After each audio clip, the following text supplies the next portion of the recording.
3절 시작이 너희는 조심하라 이렇게 되어 있습니다. 예수님께서 지금 이 제자들에게, 특별히 제자들에게 말씀을 하고 각인을 시켜주기를 원합니다. 그 이유는 바리새인들이 특별히 그 사회에서 신앙생활, 그 다음에 하나님의 백성이 지켜야 될 도덕, 그리고 하나님의 말씀을 해석하고 그 해석에 근거해서 그게 신앙생활이랍시고 하는 이것에 절대적 영향을 미치고 있는 바리새인들, 그들이 너무 오도했고, 그래서 하나님의 이름으로 하나님을 모욕하고 신앙생활의 이름으로 미신을 만들고, 그리고 천국에 간다는 착각 속에서 실제로는 지옥에 처박히도록 만드는, 이게 보편화되어 있었습니다. 그래서 다 하나님을 믿는 신앙생활이면 저렇게 해야 된다. 그리고 저렇게 하면 하나님이 저 사람들이 누리듯 저런 복을 준다. 그렇게들 이해를 했습니다. 그래서 다 바리새인들의 가르침을 받으려고 했고, 그들을 벤치마킹하면서 그들처럼 하려고 했습니다. 그래서 예수님께서 성천하고 난 뒤에 예수께서 부탁하신 그 일을 1차적으로 감당해야 될 이 사도들, 예수님의 12 제자들이죠. 이들이 정말 바른 복음이 무엇인지, 예수가 누구인지, 하나님이 뭘 원하시며 뭘 가르쳤는지, 그리고 그것을 순종하는 삶은 어떤 것인지 이 제자들이 직접 보여줘야 됩니다. 그리고 보고 배운 대로, 예수님께 직접 배운 대로 그들이 입을 통해서 바로 전해주면, 그들이 말하고 증거하고 보여줄 때는 바리새인들과 같아서는 안 됩니다. 그래서 이들을 준비시키시는 예수님께서 지금 이들에게 말씀을 하시는데, 너희는 스스로 조심하라. 왜? 바리새인들처럼 되지 않도록 조심해라. 그 다음에 더 나아가서 정말 바른 신앙생활, 믿음대로 하는 바른 신앙생활을 위해서 이 세대를 본받지 말고 하나님의 말씀을 바로 알고 그것을 순종하는 것, 그것에 정말 각별히 조심해라. 그걸 일러주는 겁니다. 그래서 1절, 2절에서 실족하게 하는 그 일들에 대해서 이야기를 하죠. 그러면서 실족하게 하는 자에 대해서 말하는데, 그들의 대표적인 게 누구냐? 바리새인들입니다. 그래서 특별히 예수님께서 15장, 16장 여기서 계속 바리새인들이 어떻게 하고 있는가를 보여주었고, 그 다음에 바리새인들에게도 직접적으로 직격탄을 날리고 그래했죠. 그러면서 16장 마지막 부분에서는 바리새인들은 어떤 사람이라 했습니까? 돈을 좋아하는 사람이라 했지 않습니까? 돈을 좋아하는 사람. 그렇기 때문에 좋아하는 그것을 위하여서 그들은 성경을 이용했고 신앙생활을 이용을 했습니다. 그래서 하나님과 재물을 겸하여 섬길 수 없다, 그렇게 말했죠. 그렇기 때문에 이 바리새인들은 자기들이 좋아하는 돈을 얻고, 그리고 그 돈을 가지고 사는 재미, 이것을 위하여서 그들은 적합한 대로, 그리고 유익한 대로, 이익이 되는 대로 율법과 성경을 그렇게 해석했고, 그런 식으로 끼워 맞춰서 신앙생활의 법을 만들었습니다. 그렇기 때문에 이들이 누구냐? 실족해 하는 자들이죠. 여기 실족해 한다, 실족이라는 이것은 일종의 함정과 같은 겁니다. 그래서 그 사람을 미혹을 해서 거기에 폭 빠지게 하는 겁니다. 그게 길인 것처럼 유인을 하는데, 그런데 그 길에 폭 빠지도록 함정을 만들어 놓은 거예요. 그걸 보고 뭐라는가 하면 실족해 한다, 그렇게 하는 겁니다. 바리새인들을 따라하면은 신앙생활을 바로 하고 하나님이 기뻐해서 복을 받는다라고 착각하게 믿도록 만들었습니다. 그런데 그들을 따라가 보면은 이거는 지옥에 들어 앉아 있게 되는 거예요.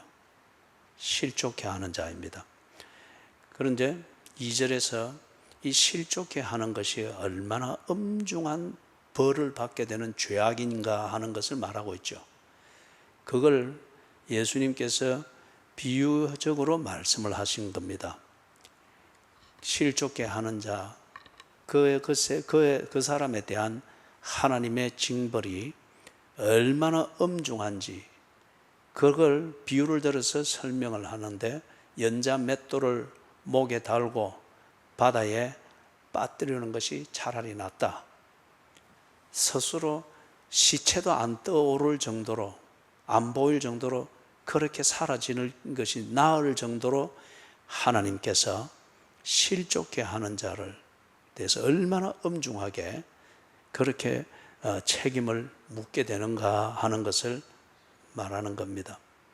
여기서 말하는 연자 맷돌은 우리가 요즘은 보기 어렵지만 시골에 가면은 콩 이 가루 만들고 접 낼 때, 그죠? 콩국수 만들 때 접 내고 할 때 콩 넣으면서 가는 거. 근데 이 유대 땅에서의 연자 맷돌은 그런 정도가 아니고, 뭐 사람이 조금씩 사용하는 데 있지만은 지금 여기서 말하는 연자 맷돌은 여러분들이 특별히 삼손이 블레셋에게 잡혀가지고 눈이 뽑힌 다음에 뭘 했죠? 맷돌을 돌렸습니다. 삼손이 그걸 하기 전에 누가 그 맷돌을 돌렸습니까? 소가 돌렸습니다. 그죠? 소가 하루 종일 그걸 빙빙 도는 거예요. 그러면 소 힘으로 이 맷돌이 돌아가면서 곡식이 갈렸습니다. 그걸 뒤에 삼손이 잡힌 다음에 눈이 뽑혀서 삼손이 그걸 밀고 다녔지 않습니까? 그 돌입니다. 그죠? 그 돌을 목에 달려고 빠뜨리는 것이 나으니라. 실족해 하는 것, 하나님께서 얼마나 엄중하게 책임을 묻게 되는가 하는 것을 예수님이 딱 가르쳐 주면서, 바리새인들처럼 남을 실족해 하는 것과 그것은 상관없이 지가 좋아하는 것을 얻고 지 하고 싶은 것을 마음대로 할 수 있는 것을 위해서 성경을 오도하고, 그 다음 내가 옳은 것처럼 사람들을 믿게 만들고, 그래서 그 사람도 그런 식으로 신앙생활을 이렇게 하도록 만드는 것, 그거 탐내지 말라는 거예요. 그죠? 그런 실족해 하는 자들에 대해서 하나님이 이렇게 엄중하게 책임을 묻는 일인데, 너희들이 우선 편하게 보이고 그게 우선 행복으로 보이고 심지어는 순진하게 그걸 믿고 그게 신앙생활인가 싶어서 니도 그리 하면서 그들이 하듯 니를 합리화하고 이렇게 할 때, 연자맷돌을 목에 달리고 바다에 빠뜨리는 것이 나으니라. 그럴 정도로 네가 엄중한 죄를 짓고 있다. 그걸 지금 제자들한테 일러주는 겁니다. 그러면서 3절 4절을 보니까 너희들은 그럼 어떻게 해야 되느냐? 바리새인들을 본받지 마라. 좀 더 이걸 한 번 더 다짐하면 그렇습니다. 이 바리새인들을 사람들이 본받고, 특히 이제 이 제자들처럼 하나님을 잘 믿으려고 하고 이런 동기부여가 탁 되어 있는데 아는 것은 별로 없고 경험도 일천하니까 이렇게 먼저 잘 믿는다 하는 사람, 그래서 성공했다고 하는 사람을 자꾸 본받으려고 하겠죠. 그런 사람들이 하듯이 하려고 하겠죠. 그래서 이 바리새인들은 당시에 세속적인 눈으로 볼 때에 하나님 믿어서 참 성공했고 출세한 사람들로 여겨졌습니다. 그들은 어디를 가든지 대우를 받죠. 부유했습니다. 그죠? 뭐 검소하게 사는 것처럼 이렇게 뭐 의복을 입고 이래 하지만은, 김정은이가 공산당의 그 유니폼을 입지만은 그 옷감이 무명이겠습니까? 그죠?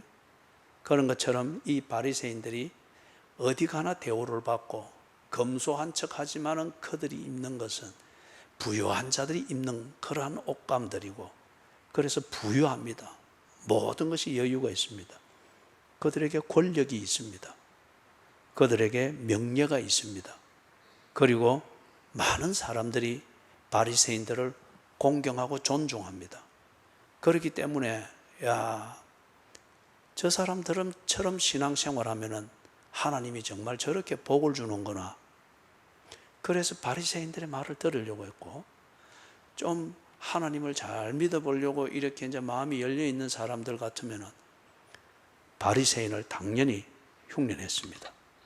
그리고 좀 열심히 했다 이래 하면은 당연히 바리새인들처럼 여유 있고 출세하고 존경받고 그다음에 뭡니까? 권력도 있고 명예도 있게 되어지는 이런 복이 당연히 있을 것이라 기대하게 되었습니다. 그래서 예수님께서 이 제자들에게 그렇게 말합니다. 그렇게 하지 마라. 바리새인들처럼 그리 생활하지 말고 너희들은 이렇게 처신해라.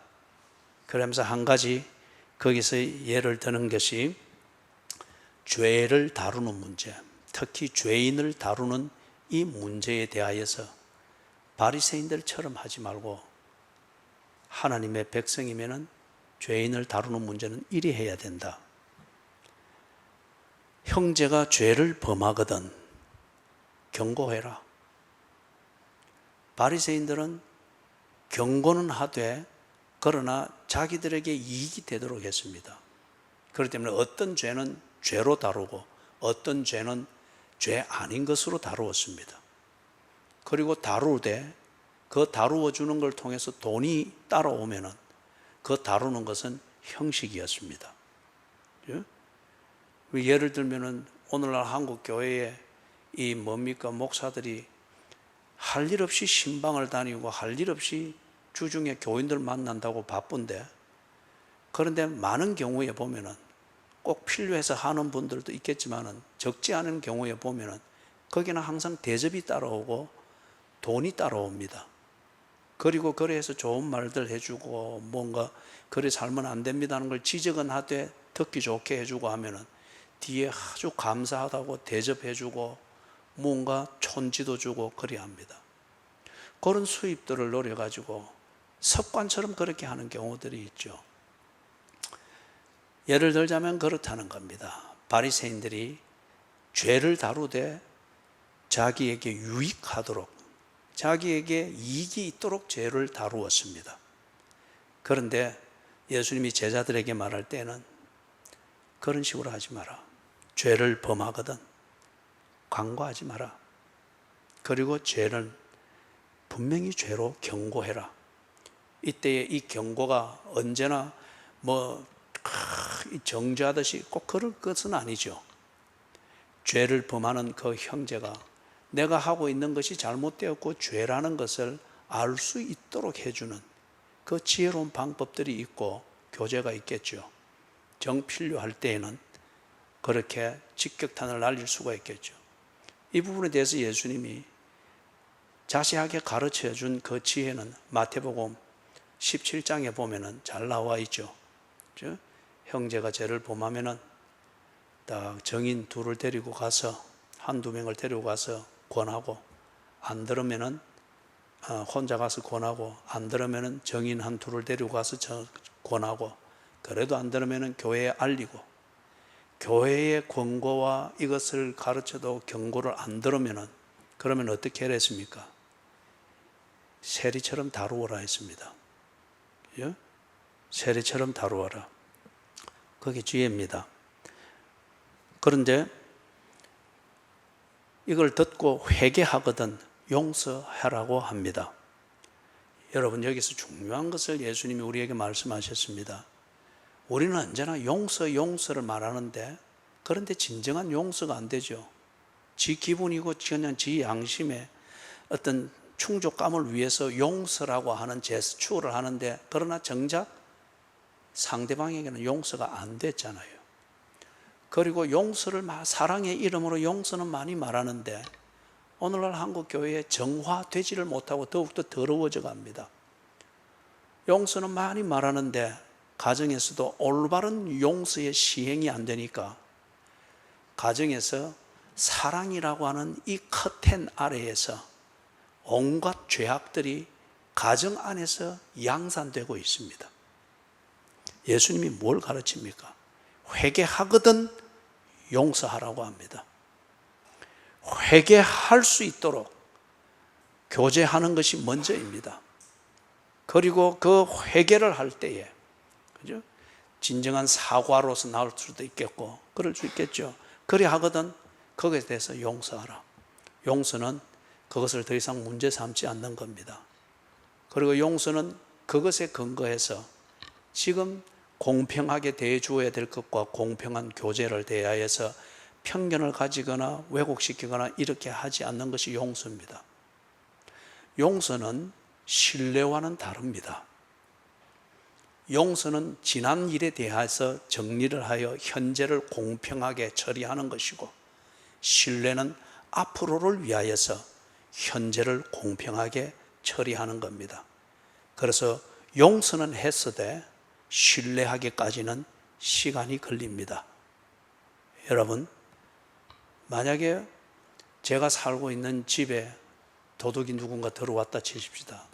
다 가져가는 중에서도 정말 아끼는 것, 아내와 나와의 이 약 40년의 삶을 기억하게 하는 그 한 가지를 가져갔을 때, 또 다른 게 없어지는 것은 소모품이니까 괜찮다지만은 그 아름다운 인생을 간직한 그 심볼과 같은 그것을 가져갔다. 사진의 한 장이면 한 장이고 앨범에 가져갔다. 이거는 용서가 안 됩니다. 그런데 한 이틀 지난 뒤에 찾아와서 잘못했다 빌면서 가져간 것을 돌려줍니다. 그러면 저는 그것을 잊을 수 있습니다. 그리고 그 사람과 밥을 먹을 수 있습니다. 그 사람과 인사를 할 수 있습니다. 경찰에 전화할 필요가 없습니다. 그러나 내가 그 사람에게 집 열쇠를 맡기고 집 디지털 그 번호를 가르쳐주고, 그래서 당신은 이제 당신을 용서했고 하니까 이제 우리 집을 맡아주시고 마음대로 떠나셔주시고, 그럴 수 있습니까? 그리 할 수 있는 것은 신뢰가 될 때 그리 할 수 있습니다. 그렇죠? 그래서 용서를 했다고 하는 그것이 남기는 감동과 자부감, 자부심과 감성을 가지고 열쇠를 금방 맡기고 무슨 신뢰를 한다, 그거는 무책임한 것이고 당신의 용서는 여전히 감정적입니다. 그렇기 때문에 공평한 교제가 이어져서 신뢰를 만들지를 못하죠. 회개하거든 진정성이 있어야 됩니다. 그죠? 회개하거든 용서하라. 회개에 이르도록 하지 못한 교제, 그리고 회개하지 아니하는 상태인데 용서를 해준다. 그것은 지극히 내 주관적인 것이고 내 자신의 충족감을 위해서 용서라는 놀이를 해본 것뿐입니다. 이 말은 진정 용서는 이루어지지 아니했다는 겁니다. 진정 용서를 하기를 원한다. 그게 진정이면은 회개할 수 있도록 도우십시오. 회개할 수 있도록 도우십시오. 그게 예수님께서 마태복음 18장이죠. 18장에서 하시는 그 지혜의 말씀이죠. 가서 권하라. 안 들으면은 두세 명의 정인을 데리고 가서 권하라. 그래도 안 들으면은 교회에 알려서 공식적으로 다루어라. 그래도 안 들으면은 쫓아내라.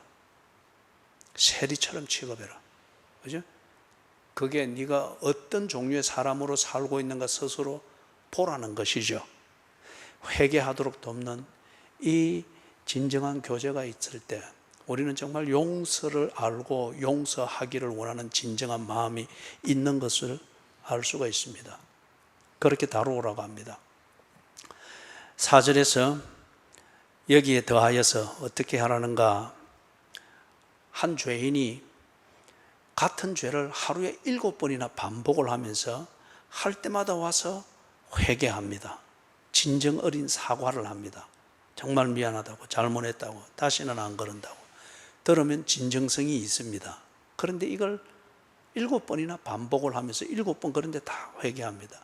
이럴 때 여러분, 그 사람을 진정 어리게 용서할 수 있겠습니까? 바리새인들이 가르치던 것은 하루 3번입니다. 같은 죄에 대하여서 3번까지는 용서해라. 그 정도 하면 충분했다. 여러분, 이게 뭘 의미하는 겁니까? 생색내는 거지 않습니까? 이 세 번의 용서는 네 번째의 복수를 아주 기분 좋은 복수를 정당화시키기 위해서 세 번의 용서를 하는 것이 지나지 않지 않습니까?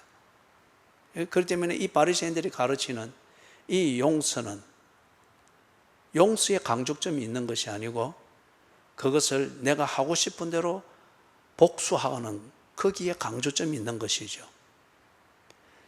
그런데 지금 예수님은 가르칠 때에 하루에 7번이라도 용서해라.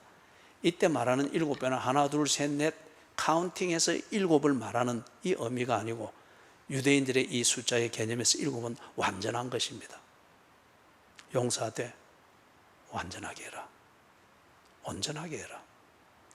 용서는 뭔가 네 하고 싶은 그걸 위해서 빌미를 만드는 것이 아니고 용서는 온전한 교제를 만드는 것이다. 그렇게 가르쳐 줍니다. 여러분, 이걸 제자들이 들어서 알기는 알겠고 또 감동은 되겠지만은 현실적으로 생각하면은 이게 가능하겠습니까? 그죠? 사람들은 내가 누군가에게 받은 은혜보다는 누군가에게 그 사람이 생각 없이 한 것일지라도 그 사람으로부터 받은 그 손해, 상처, 이런 것을 원한으로 키워가는 것이 사람들은 그걸 잘합니다. 그리고 그걸 오래오래 간직합니다. 그렇기 때문에 지금 예수님의 이 말씀을 들으면서 이해는 하고 한편 감동은 있을지 모르나, 그러나 사람은 누구나 다 자기의 마음을 어둡게 만든 자기만의 원수가 다 있습니다. 이걸 예수님이 지금 말씀하신 대로 순종할 수가 있겠습니까? 5절에서 사도들이 예수님께 그래서 요구합니다. 우리에게 믿음을 더하소서. 무슨 이 요구의 저변에는 뭐가 있습니까?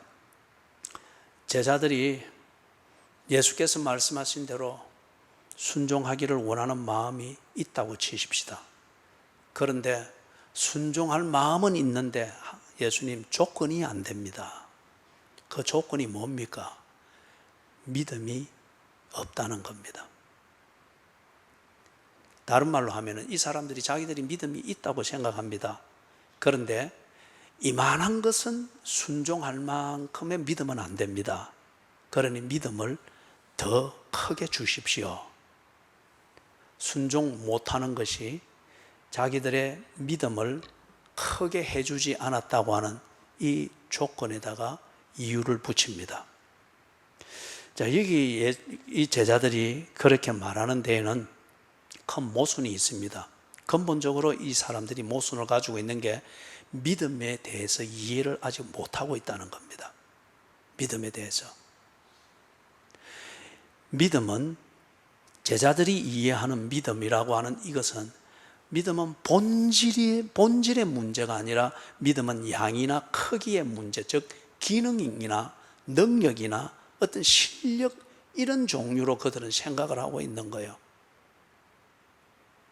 아니면은 믿음 이럴 때 이거는 예수에 대한 의리를 지키는 것, 그걸 위한 의욕, 열정, 뭐 어떤 이런 정도로 생각을 하는 거예요.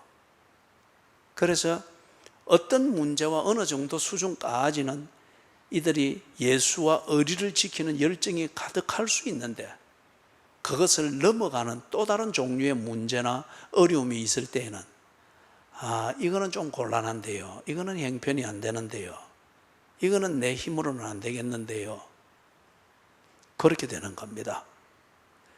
믿음은 무언가를 만들어내는 기능 또는 무언가를 해결해내는 실력, 어떤 의욕, 열정 이런 게 아니라는 거죠.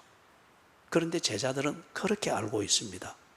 그렇기 때문에 지금 예수님께서 3절, 4절에서 바리새인의 방식이 아니고 하나님의 백성의 방식으로 이런 문제는 이렇게 다루어라 라고 가르쳐 주었을 때에 알겠습니다마는 그것은 내 수준을 넘어가네요. 내 수준을 좀 높여 주십시오. 그렇게 이해를 하고 있습니다. 여러분, 믿음은 본질의 문제입니다. 이 본질의 문제라고 하는 것이 좀 철학적으로 어렵게 여겨지면 간단하게 이렇게 이해를 하면 되겠습니다. 믿음은 관계를 신뢰하는 겁니다. 믿음은 관계를 신뢰하는 겁니다. 신뢰하기 때문에 나는 그와 함께 있다는 거죠. 제가 아내와 결혼을 해서 첫 달을 지내는데 완전 신혼이죠. 첫째 달을 지내는 이때 이제 이래 모든 게 내 눈에 다 들어오는 거예요. 그리고 아내의 하나하나를 내 눈에 담는 게 그게 그렇게 즐거운 거예요. 그래서 어느 날은 그 눈동자를 이래 보니까 눈동자 밑에 이래 피가 고여 있는 것처럼 보이는 겁니다. 그래서 내가 한번 이래 보자 하고 이래 보니까 이게 눈동자 밑에 핏줄 같은 것이 나는 그게 피가 흘러서 줄이 되어 있는 줄 알았어요. 그래서 이걸 닦아주려고 그러니까 이 안에는 아무 저항 없이 그냥 이래 있는 거예요. 내가 뭐 안과 그 상식 있는 것도 아니고 그저 이걸 없애주고자 하는 그 일념으로 휴지를 들고 눈 안을 이렇게 막 그리고 그걸 찝으려고 아무리 해도 안 집혀요. 그런데 그걸 그냥 가만히 맡기고 이래 있는 거예요. 나중에 내가 알고 보니까 그게 실핏줄이에요. 실핏줄이 이렇게 때로는 이렇게 나올 수가 있는 거예요. 그걸 만약에 내가 집어서 터졌더라면. 그런데 아내는 아무것도 본인도 뭐 안과의 전문 지식이 없지만은 그냥 있는 대로 맡기고 남편이 자기를 위해서 해준다 생각하고 그냥 맡기고 있는 거예요. 믿음은 관계를 신뢰하는 것입니다. 관계를 신뢰하는 거기에서 나오는 행동이 있습니다. 관계를 신뢰하기 때문에 처신하는 상대방에 대한 처신이 있습니다. 이게 믿음입니다. 이게 본질인 거예요. 그런데 여러분, 어떤 경우는 믿지만은 어떤 문제를 만났을 때에 믿음 때문에 조바심은 있지만은 겁이 납니다. 아니면 자신이 없습니다.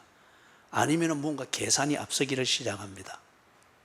관계를 신뢰하는 것보다 내 앞에 직면한 문제와 상황에 대한 내 주관적 계산과 느낌이 더 지금 압도적이다 그 말이죠.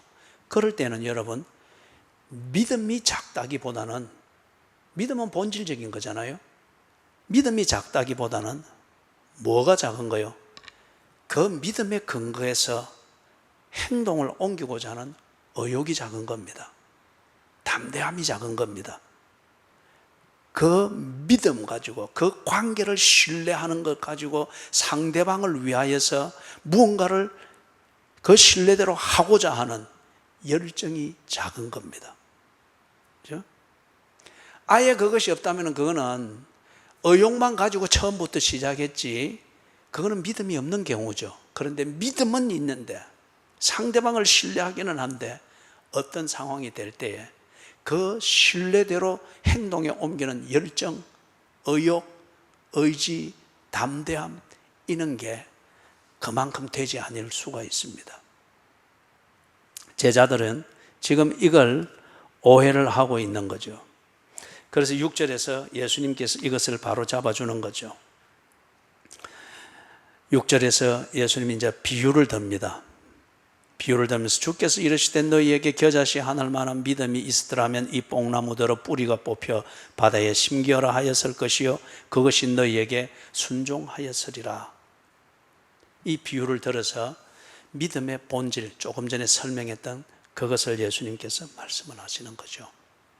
겨자씨 하늘만한 믿음이다 이리 말합니다. 이것은 믿음의 크기가 겨자씨만한 게 있고 수박씨만한 게 있고 사과 알만한 게 있고 어떤 이런 의미로 말하는 것 그것은 아닙니다. 믿음이 예를 들어서 겨자씨 알만큼 작은 것이라고 합시다. 겨자씨를 여러분이 직접 보셨어요? 예?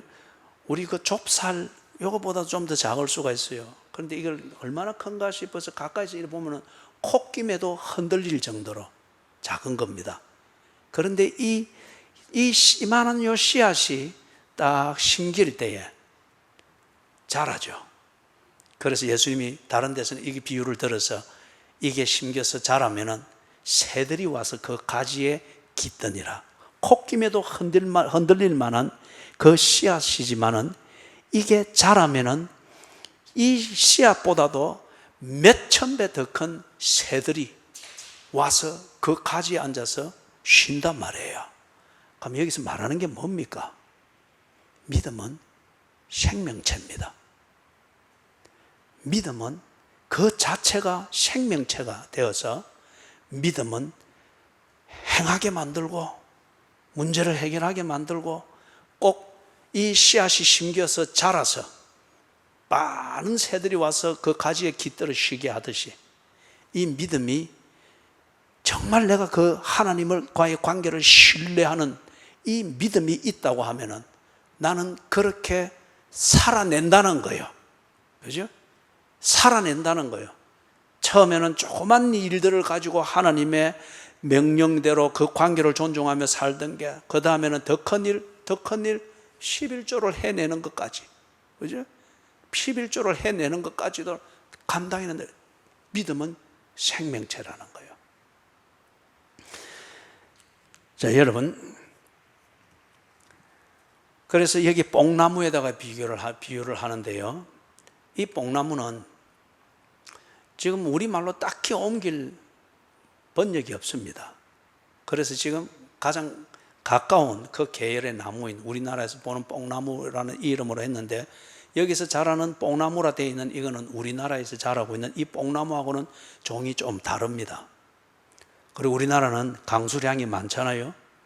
그런데 이 유대 땅은 1년에 약 130mm의 강수량입니다. 우리 장마철 되면 큰 장대비 올 때 한 날에 다 쏟아질 수 있는 양이 거기는 1년이 옵니다. 그렇기 때문에 이 뽕나무는 그만큼 살아나려고 하면 어떻게 됩니까? 위에서는 물이 안 오니까 밑으로 뿌리가 내려가는 거예요. 쭉쭉 뻗어가는 거예요. 그리고는 이게 크게는 못 자라죠. 그러나 옆으로 막 퍼지는 거죠. 굉장히 질기고 그래요. 그리고 뿌리가 아주 어떤 랍비는 이 어떤 뽕나무를 가리켜서 그 뿌리가 600년 동안 자랐다라고 그렇게 말을 합니다. 어떤 랍비는. 자, 그런데 이 뽕나무를 어떻게 뽑을 수 있겠어요? 그죠? 벼락이 치면은 위에 둥치는 잘려질 수 있습니다. 아니면은 요즘 같으면 전기톱으로 자르면은 위에 것은 안 보이게 할 수 있지만은 밑에 그 깊이 그리고 넓게 물을 찾아서 뻗쳐 있는 이 뽕나무의 뿌리는 솎아낼 수가 없습니다. 이 뽕나무를 뽑는 것이 무엇이냐? 여기서 예수님이 비유를 들듯이 이 뽕나무들을 뽑혀서 바다에 던지우라. 그렇게 될 것이다. 비유로 지금 말하는 거예요. 무엇으로 그리 된다는 거예요? 믿음으로 순종할 때, 믿음에 순종을 할 때, 바리새인들이 하듯이 그런 결과를 노리면서 하는 어떤 그러한 종교적 생활로는 번개가 쳐서 벼락이 때려가지고 위는 둥치는 잘려지고 전기톱으로 위는 자를 수 있지 모르나 쭉 뻗어 있는 이 뿌리는 뽑을 수 없듯이 그거는 안 된다는 거예요. 믿음, 이것을 따라서 순종하는 삶이 실천될 때에 하루에 7번이라도 용서할 수 있다는 거예요. 이거는 실력의 문제가 아니고, 소위 말해서 능력의 문제가 아니고, 의욕과 의지의 문제가 아니고, 이것은 정말 하나님과의 관계를 신뢰하는 이것으로부터 나오는 믿음의 순종을 통하여서 용서하지 못할 어떤 일이 있어도 나는 너를 용서하지 못한다. 괜찮은 척 한 번은 웃어줄 수 있고 겉으로는 친한 척 할 수는 있으나 언제나 속에 뿌리가 뻗쳐 있듯이 이렇게 있는 이것은 제거할 수가 없는데, 이걸 어떻게 제거할 수 있느냐? 믿음으로 순종할 때에, 하나님의 말씀대로 순종할 때에 이 뿌리가 뽑힌다는 거예요. 사랑하는 여러분, 용서가 정말 제대로 됩니까? 저도 죽기 전에 이 사람과의 문제는 풀어야 되는 한 가지가 있습니다. 용서함으로 풀어져야 되는데, 그런데 저는 이 말씀대로 그는 결코 그것을 인정하며 회개하지 않기 때문에 지금 이걸 약 40년째 내가 품고 있습니다. 그러나 이걸 가지고 벼르고 있거나 복수를 하거나 미워 이러지는 않습니다. 도울 일이 있으면 돕습니다. 인사할 일이 있으면 인사합니다. 그러나 신뢰의 관계를 세울 수 있는 첫 단추는 아직 채워지지 않았습니다. 용서하지 않았기 때문에. 용서하지 않는 것은 그가 회개하지 않기 때문에. 예? 말을 해도 인정하지 않습니다. 그리고 공평한 교제를 통하여서 그 교제를 통해서 그렇게 영향력을 미쳐볼지라도 회개하지 않습니다. 그러나 공평하게는 대합니다. 그러나 용서는 할 수 없습니다. 이걸 죽기 전에 이 일이 이루어지기를 저는 늘 마음에 품고 하나님께 기도하며 다른 한편 그가 회개에 이를 수 있도록 어떻게 하면 도울 수 있을까? 40년, 약 40년을 지금 그렇게 지내고 있습니다. 사랑하는 여러분, 용서가 쉽게 안 됩니다. 왜냐? 그것도 하루에 7번 같은 사람이 같은 죄를 반복을 할 때, 여러분 집안에서도 부부들이 왜 그리 싸웁니까? 집안에서 부모와 자식 간에 왜 그리 다투는 일이 많습니까? 똑같은 짓을 똑같이 하고 있단 말이에요. 늘 미안하다 하면서도 똑같은 짓을 또 하고 있단 말이에요. 그러니까 뭐라 합니까? 입에 발린 사과는 하지 마라. 행실을 고치라. 일이 되니까 이 말이 또 직격탄이 되니까 더 이게 불에 휘발유 붙는 객이잖아요. 하루에 7번은 안 되는 거예요. 왜냐하면 우리 속에 악감정이 있습니다. 손해본다는 이것에 대한 피해의식이 가득히 뿌리처럼 내려가 있습니다. 내가 왜 이렇게 해야 되지? 내가 왜 먼저 이래 해야 되지? 이 자존감과 화학적 반응을 일으키면서 쫙 뿌리를 내리고 있는, 이게 우리 속에 딱 뻗어 있습니다. 억울함이 있습니다. 내가 네 때문에 아니면 당신 때문에, 이것 때문에 억울함이 있습니다. 참고 살기는 하지만은, 또는 참고 만나서 겉으로 이 필요 때문에 이 교제는 하지만은 다 억울함이 있습니다. 이 뿌리가 어떻게 뽑히깁니까? 겉으로는 도덕적으로 또는 겉으로는 이래 해야 내가 뭐 직장에서라도 왕따를 안 당하고 가산점 받아서 승진할 때 승진할 것이라, 겉으로는 이렇게 뭔가 다른 이유를 대서 그렇게 자를 수는 있을지 모르지만은 뽕나무가 뿌리가 뻗치는 것처럼 그리 뻗쳐 있는 거, 이건 어떻게 뽑아내느냐 이거예요. 여러분, 이걸 두고서 특별히 이 시대 인문학이 유행을 이루면서 이상한 인문학으로 만들어 가지고 이 사람들의 의식과 도덕의 수준을 다 뒤틀어놔 버린 이 세대에서 그런 것을 어떻게 해랍니까? 마음을 비워라 그러죠. 모든 종교들도 그리 이야기하죠. 그리고 뭔가 그런 것에 대해서 코칭을 받으려고 하면 흔히 하는 말이 마음을 비워라, 잊어라. 마음이 비워집니까? 안 되는 말을 하고 있습니다. 이거는 철학적으로 따져도 인간은 자기 마음을 비울 수가 없습니다. 마음이 비워지면 철학적으로 볼 때 그 인간의 존재는 없어지는 겁니다. 안 되는 거예요. 마음이 바뀌어져야 됩니다. 나의 마음은 그 무언가로 다 언제나 채워져 있고, 그렇기 때문에 내가 마음 먹은 대로 하는데, 채워져 있는 것이 왼쪽으로 가는 것으로 채워져 있으면 나는 반드시 왼쪽으로 가게 되어 있습니다. 내 마음에 채워져 있는 것이 오른쪽으로 가는 것이면 나는 아무리 왼쪽을 인척해도 나는 오른쪽으로 가게 되어 있습니다. 내가 정말 왼쪽으로 가는 삶을 살고 싶으면은 마음을 비우는 것이 아니고, 오른쪽으로 가는 마음을 비우는 것이 아니고, 오른쪽으로 가는 마음으로, 그것으로 채워져 있는 내 마음에 왼쪽으로 가는 이것으로 마음을 채워야 됩니다. 마음을 채우는 걸 바꿔야 된다는 거예요. 악감정과 여러 가지로 뽕나무 뿌리처럼 쫙 깊이 뻗어 있는 이것을 제거할 수 있는 것은 마음을 비우는 되도 않는 이것을 가지고서 자기를 합리화하는 것이 아니고 하나님과의 관계를 신뢰하는 이 믿음으로 내 마음을 채우는 겁니다. 그리고 그 믿음, 하나님과의 관계를 신뢰하는 이 신뢰를 따라서 내 마음에 채워져 있는 이걸 따라서 그렇게 행동의 첫 발을 디디는 겁니다.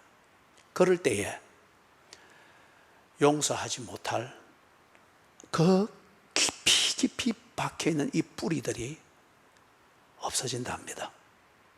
하나님과의 관계를 신뢰하는 신뢰로 새롭게 뿌리가 내려졌으니 이 이전 것들이 뽑힌다는 거예요. 믿음으로 하나님을 순종할 때에 내 속에 있는 뽕나무와 같은 이것이 뽑혀나가고 그리고 하나님의 말씀을 순종하는 그것의 결과들, 하루에 7번이라도 용서하는 이 용서를 했다는 위대함보다도 이것을 해내는 하나님을 순종하는 하나님의 자녀다운 이 삶의 모습이 나타난다는 겁니다. 사랑하는 여러분, 예수님의 대답 두 번째, 너희가 조심해라 하는 그것에 대해서 대답하기 위해서 두 번째 말씀을 하는 이 비유, 이것까지는 하면 오늘 시간이 너무 많이 걸릴 것 같으니까 이것은 우리가 다음 주일날 하면서 이 누가복음 17장 1절에서부터 10절을 다시 한번 전체적으로 정리를 하도록 그렇게 하겠습니다. 자, 여러분, 오늘 한 것은 너희가 조심해라. 바리새인들의 길을 흉내내지 않도록 그들이 어디 가든 대우받고 어디 가든지 권력을 행하고 명예를 행하고 그리고 사람들이 많이 따라다니고 그들을 신뢰하여 부유하고 넘치는데 그게 신앙생활을 바로 해서 하나님께 받은 복이 아니다. 자기들이 합리화하기 위해서 그렇게 성경을 꾸미고 그렇게 하면서 자기들의 욕구를 채우는 것일 뿐이다. 나의 사도들아, 너희들은 그런 것을 본받지 않도록 조심해라. 너희들은 예를 들면은 저들이 자기들의 이익을 생각하면서 죄의 문제를 이리 다루어서 오히려 그것을 다루어주고 많은 이익을 얻고 돈을 받는 이런 식으로 해서는 안 된다. 범죄하거든 경고해라. 그래서 회개하거든 용서해라. 용서는 복수를 정당화하기 위해서 조건을 만드는 것이 아니고 용서는 온전한 삶이다. 하늘에 계신 너희 아버지의 온전하심 같이 너희도 온전하라. 그래서 용서는 하나님의 자녀로서 온전한 삶을 위해서 당연히 해야 하는 것이니 바리새인들을 본받지 마라. 그런데 이거는 실력이 있어야 되는 것이 아니고 의리로 되는 게 아니고 믿음이 있어야 된다. 믿음을 오해하지 말아라. 믿음은 하나님과의 관계를 신뢰하는 것이다. 하나님과의 관계를 신뢰해서 하는 그 행동이 믿음이다. 용서가 어려운 것은 네가 네 마음에 뽕나무와 같은 이런 없앨 수 없는 뿌리를 내린 악감정들, 네 주관적인 생각들, 이걸 가지고 있기 때문에 그런데 이것을 뽑아낼 수 있는 것은 믿음대로 순종할 때이다. 하나님과의 관계를 신뢰하고 그 신뢰하는 대로 순종해라. 그러면 네 마음이 바뀔 것이며 네가 혀를 내두르고 있는 하루에 7번이라도 용서하는 것, 이게 너의 평범한 신앙생활이 될 것이다. 왜? 네 마음에 악한 뽕나무와 같은 것이 뽑히고 하나님을 신뢰하는 이게 네 마음을 차지했기 때문에 하나님을 순종하는 참다운 신앙생활이 너의 일상생활이 될 것이다. 예수님이 여기까지 대답했습니다. 사랑하는 여러분, 예수를 믿는 것은 도덕적으로 선해지고자 하는 노력이 아닙니다. 또 예수를 믿는다고 하는 것은 의욕이나 열심이나 그런 게 아닙니다. 그 이전에 하나님과의 관계를 신뢰하는 겁니다. 그리고 신앙생활은 하나님을 신뢰하는 그 믿음을 가지고 걸음을 뛰는 겁니다. 이게 신앙생활입니다. 이 생활에 대해서 하나님이 어떻게 보상하는지 다음 주일날 우리가 계속 이어서 살피도록 하겠습니다.